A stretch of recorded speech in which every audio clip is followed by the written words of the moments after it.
একদম মুখোমুখি ভাই, কি অবস্থা! আমি ভাবছি আজকে আমার জীবন শেষ। কতজন ছিল?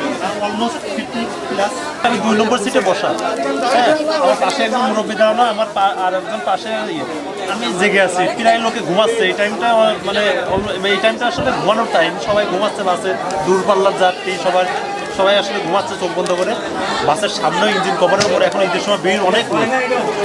আমি দেখলাম একটা ট্রাক আমাদের বাসটা জাস্ট কি করলো, আমাদের বাসটা লাইনে আর একটা বাস সামনে দিয়ে, দুটোই প্রায় 60-এর উপরে স্পিড।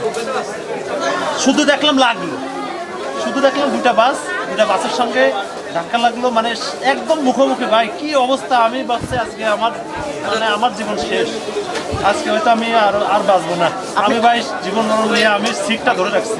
অভয়নগর থেকে আমি যাচ্ছিলাম ঘাটাইল, হ্যাঁ, হিমেল সীমান্ত বাসে ঘাটাইল যাচ্ছিলাম। হ্যাঁ, আমার পাশের সিটে উনিও ওই ক্যান্টনমেন্টে একজনের আম্মা, উনি আমার সঙ্গে যাচ্ছিল। হ্যাঁ, যে অ্যাক্সিডেন্ট, তাতে আমার মনে হয় না কেউ মনে হয় না যে এখানে সুস্থভাবে আছে। যে অ্যাক্সিডেন্ট, এমন অ্যাক্সিডেন্ট আসলে দেখা যায় না।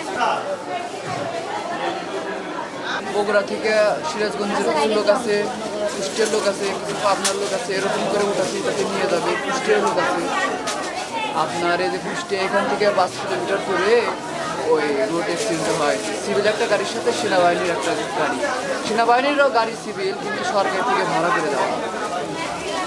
আমরা পিছনকার সিটে বসেছিলাম, আমরা অত কিছু সামনের কিছু আর বলতে পারি। যাচ্ছিলাম এএসসি সেন্টারে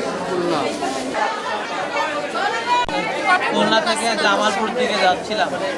আপনার কুষ্টিয়া পার হয়ে আসছি, তখনই আপনার ডিফেন্সের যে বাস সামনে আসছে, সামনে এসে লাগাই দিচ্ছে।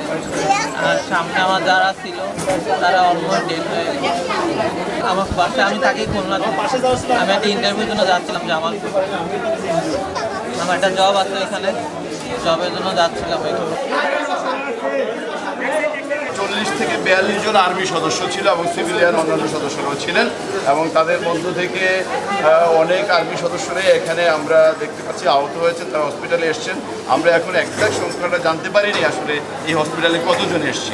তো আমার এখানে হসপিটালের একজন দায়িত্বশীল ডক্টর সাহেবের সাথে কথা হলো, উনি যেটা আমাদেরকে জানালেন যে উনি এ পর্যন্ত প্রায় 20 জনের মতো চিকিৎসা দিয়েছেন। তা আমরাও খোঁজখবর নিচ্ছি টোটাল কতজন আছে, এক্সাক্ট সংখ্যাটা এখন পর্যন্ত আমরা জানতে পারিনি। বগুড়া থেকে স্টার্ট করে বিভিন্ন পয়েন্ট থেকে ওদের সদস্যদের উঠিয়ে খুলনার দিকে যাচ্ছিল। ওরা কি রিক্রুটমেন্ট নতুন? এরা সবাই ট্রেনিস, মানে প্রশিক্ষণার্থী। এরা যতটা জানতে পারলাম এরা নাকি ছুটিতে ছিল, ছুটি শেষ করে আবার যাচ্ছিল তাদের ট্রেনিং ইনস্টিটিউটে। গাড়িটা কি সেনাবাহিনীর ছিল? না, গাড়িটা একটা সিভিল গাড়ি, গোল্ডেন সামথিং এরকম, নামটা আমাকে স্পষ্ট কেউ বলতে পারলো না। এটাই আপাতত আমরা বিষয়টা করছি, খোঁজখবর রাখতেছি, এবং চিকিৎসা ডক্টর সাহেবের সাথে আমার কথা হলো, ওনারা আন্তরিকভাবে চিকিৎসা দিচ্ছেন এবং সবাই কাজ করছে এটা নিয়ে।